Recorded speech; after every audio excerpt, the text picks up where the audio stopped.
You make me think about like people have a script that they're writing, and like I don't want to tell you about it because they're either worried that somebody's going to steal the idea or whatever. But do you kind of feel like the more you get it out there, just the more, whether it's feedback or like you said, there are only so many ideas that are available, or I think that's a good question, because I think in a way, your script thing is classic. People don't want to tell someone about something, so they're going to steal it. And in my mind, if it's already out there, I want to hear about it. Or if it's worth stealing, then I better do it.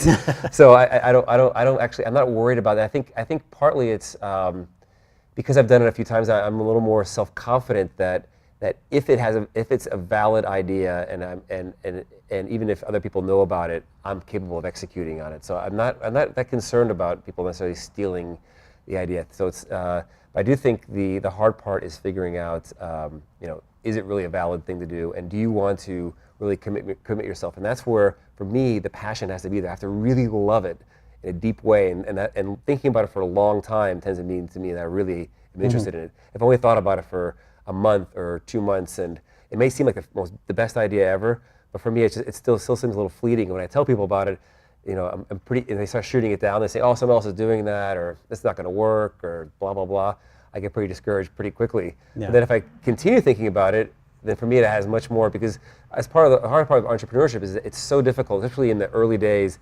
You get slammed from all, people saying no to investing you, to no one's actually using it, to you figure some engineering problem building it, whatever. There's so many hurdles to overcome that you better be passionate about it, because you have to climb some major walls to get anything started.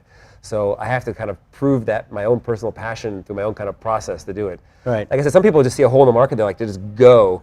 And I think that's very impressive, but that's just not me. I have to have it deep down. I got to be ready to really do some battle over it, because the problem is then I've never given up on something, but I'm afraid that if I hit that first wall, if I'm not passionate, I'd be like, oh well, I'm not going to do that after all. Yeah. And that would be bad. But I haven't done that yet, because I think I really make sure I kind of test it out myself.